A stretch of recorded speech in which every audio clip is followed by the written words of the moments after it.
Hola, bendiciones.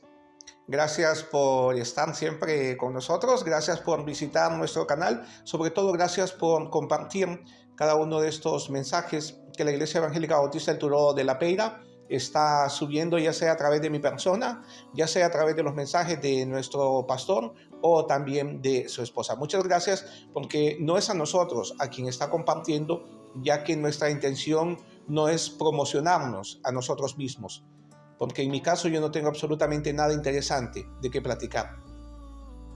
Pero al dar compartir, estamos proclamando la palabra de Dios, que Él sí tiene muchas cosas que son interesantes para el ser humano, para que las pueda escuchar, ya que son palabras de vida eterna. En esta semana estuve leyendo algo que me llamó poderosamente la atención, algo que se puede ilustrar en esa relación que tenemos con nuestro Dios, obviamente aquellos que hemos nacido de nuevo. Y lo que leía era acerca de algunas ovejas que cuando llegan a parir, estas ovejas madres, si es que se les puede llamar madres, rechazan a la cría. No quieren absolutamente nada con la cría. No quieren alimentarla, no quieren proveerle los cuidados. No sé si valga el término entre la relación de animales. No quieren darle cariño, no quieren darle calor a la cría, a estos corderitos que nacen indefensos. Y el pastor no puede obligar a esa oveja a que se haga cargo de la cría, a que se haga cargo de esos corderitos, porque si la obliga, el rechazo es tan grande que comienzan a patear a los corderitos y son tan indefensos que esto puede costarles inclusive la vida. Entonces los pastores lo que hacen es que separan a esa cría de esa oveja que la rechaza, y ellos comienzan a brindarle el alimento que necesitan, y ellos comienzan a brindarle ese calor y ese cariño que su madre les niega. Obviamente aquí hay un apego entre la cría y ese pastor, y viceversa. Imagino que el cariño que tiene un pastor con una oveja que él mismo ha estado cuidando, que él mismo ha estado alimentando desde que es una cría hasta que crezca, me imagino que por ahí puede ser un cariño más especial de aquellas que han crecido en condiciones normales. Obviamente con nuestro Dios no sucede así. Dios no tiene preferidos, Dios no tiene favoritos. Ante Dios todos sus hijos somos iguales, y todos aquellos que no son sus hijos también son iguales. Él no hace acepción de personas ni tiene tampoco favoritismos con sus hijos. Pero imagínense ese apego de esa oveja con ese pastor. Me imagino que cuando ya no tiene o cuando ya esta oveja tiene la capacidad de cuidarse a sí misma, ya pues la colocan en el rebaño, ya no les preocupa si la madre lo va a agredir o no, porque ya él puede defenderse o valerse por sí mismo, entre comillas, obviamente, porque prácticamente las ovejas dependen para todo del pastor, no son como otros animales que pueden defenderse a sí mismos. Pero cuando ya no corren ningún peligro, son puestos de nuevo en el rebaño. Imagino cuando el pastor se va a dormir y luego a la mañana siguiente que va por su rebaño, que todas estas ovejas escuchan su voz. Imagino el caso de estas que han sido amamantadas por él, obviamente no de su cuerpo, sino que me imagino de leche de otras madres, o quizás de las madres propias. Imagino que estas ovejas son las que más se alegran al escuchar esa voz. Es por eso que lo invito que vayamos al capítulo 10 del Evangelio de San Juan, de los versos del 27 al 29. Leo y dice así: mis ovejas escuchan mi voz, y yo las conozco, y ellas me siguen. Y yo les doy vida eterna, jamás perecerán, y nadie las arrebatará de mi mano, porque mi Padre que me las ha dado es mayor que todos, y nadie las puede arrebatar de la mano de mi Padre. ¿Y por qué no leer el 30 también? Yo y mi Padre somos uno. Mis ovejas, dice el Señor, oyen mi voz.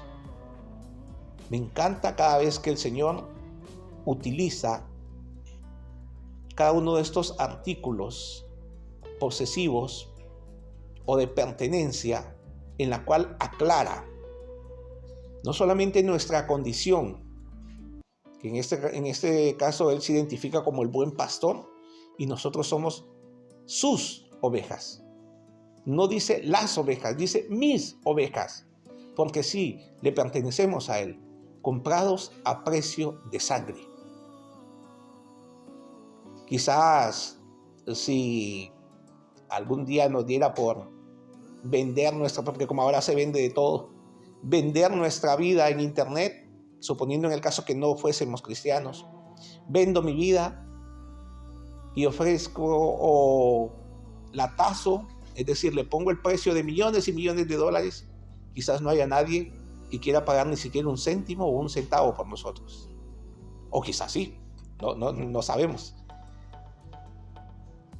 Pero me voy extremadamente al primer caso. Quizás no haya nadie que quiera pagar ni siquiera un centavo por nosotros. ¿Y sabe qué? Cristo no pagó un centavo. Cristo pagó su sangre preciosa, su sangre carmesí derramada en esa cruz. ¿Para qué? Para que usted y yo pudiésemos llegar a ser parte de ese prado de ovejas que Él tiene y que están en la mano de su Padre. Imagínese, ¿quién podrá a usted o a mí arrebatarnos de la mano de nuestro Padre? Y cuando dice quién, también estoy hablando de nosotros mismos. Ni siquiera nosotros mismos podemos liberarnos de esa mano porque no tenemos el poder para hacerlo. Quizás muchas veces usted se decepciona de usted mismo. Quizás usted ve en la Biblia y mira a personas como José, que cómo mantuvo su integridad en medio de las tentaciones.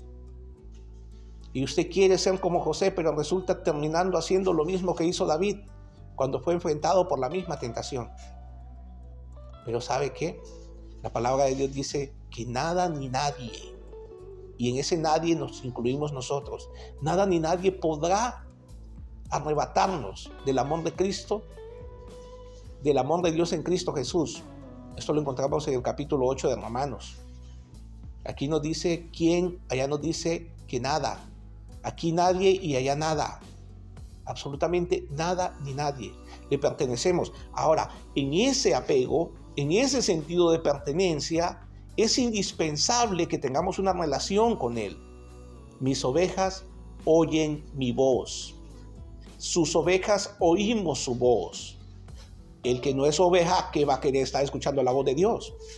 ¿Qué va a querer estar escuchando la voz de Jesucristo? Va a escuchar otras voces. No le interesa la voz de Jesucristo. No le interesan estos videos. Usted le puede compartir esto a alguien que no tiene ningún interés por Dios y lo va a rechazar. Y si es posible hasta nos va a bloquear. Porque no quiere escuchar a Dios. No es que no me quiere escuchar a mí. No quiere escuchar a Dios. No estoy diciendo que yo soy Dios. Ya dije que estoy hablando en representación de Dios porque yo no tengo absolutamente nada interesante que contar. Pero si somos sus ovejas, lo mínimo que podemos hacer es escuchar su voz. ¿Y cuándo escuchamos su voz? Cuando meditamos en su palabra, cuando estudiamos su palabra, cuando leemos su palabra. Hermanos y hermanas, porque hoy voy dirigido a los creyentes. Vivimos en tiempos ya prácticamente que se puede respirar la venida de nuestro Señor Jesucristo. Y yo sé que lo mismo pensaba el apóstol Pablo y que por eso escribió que los que estemos vivos, que seremos arrebatados juntamente con ellos, hablando acerca de la segunda venida. Y Pablo ahí se involucraba, Pablo ahí se incluía. Pero desde ese momento de Pablo a prácticamente se puede palpar, prácticamente se puede ver todo aquello que se nos habló acerca de los postreros días, acerca de los últimos días. Hemos escuchado de guerras, rumores de guerras. En este momento en el mundo hay guerras. Hasta mi país, un país insignificante, sí, somos uno de los países más insignificantes. Honduras es el segundo país más pobre de Latinoamérica, superado solamente por Haití. Y hasta mi país, con el país vecino de El Salvador, en el año de 1969, se fueron a una guerra que solo duró como, yo creo que ni 24 horas. Pero estuvimos en guerra. Y también es frecuente escuchar los terremotos. Y habrá algunos que me digan, sí, pero esto solamente es principio de dolores. Pero lo que le quiero decir en todo esto es que también se están levantando muchos falsos cristos, muchos falsos profetas que están predicando un evangelio adulterado. Están predicando, sinceramente, es que no sé, da rabia, da enojo, a veces me dan ganas hasta de quebrar el celular cuando veo unos videos de unos pastores, si es que se les puede llamar de esta manera, que están haciendo una serie de cosas que no es el evangelio que se nos predica en la palabra de Dios. Personas que se están aprovechando de otras incautas, de otras ingenuas, para dejarlos sin dinero, para pedirles dinero. Veía por ahí uno que decía que el coche que andaba, ese coche ya no le servía y que Dios le había dicho que la congregación le tenía que dar un mejor coche, un coche del año. Y yo esperaba que alguien de la congregación se quitara un zapato y se lo dejara en la mera frente. Y nada de eso pasa. Porque estas personas también creen que eso es palabra de Dios. ¿Y sabe por qué? Simple y sencillamente porque no buscan en la fuente de la verdad, porque no buscan en la palabra de Dios. Mis ovejas oyen mi voz. Debemos de estar atentos, debemos de estar vigilantes, debemos de estar meditando en la palabra de Dios y cerrar nuestros oídos a otras voces disonantes que se levantan por ahí y que están pervirtiendo el evangelio, porque esa es la palabra, no se le puede llamar de otra manera, pervierten el evangelio. Bueno, esa que cruzó por ahí es mi esposa, a los que no la conocen, pues ahí pudieron ver que pasó por ahí. Así que si somos sus ovejas, si tenemos una relación con Él, lo menos que podemos hacer es estar atentos a su palabra, escuchar su palabra. Y así como las ovejas se alegran cuando escuchan la voz de su pastor, así también debemos de regocijarnos con todos los consejos que hay en la palabra de Dios. Dios le bendiga. Hasta la próxima.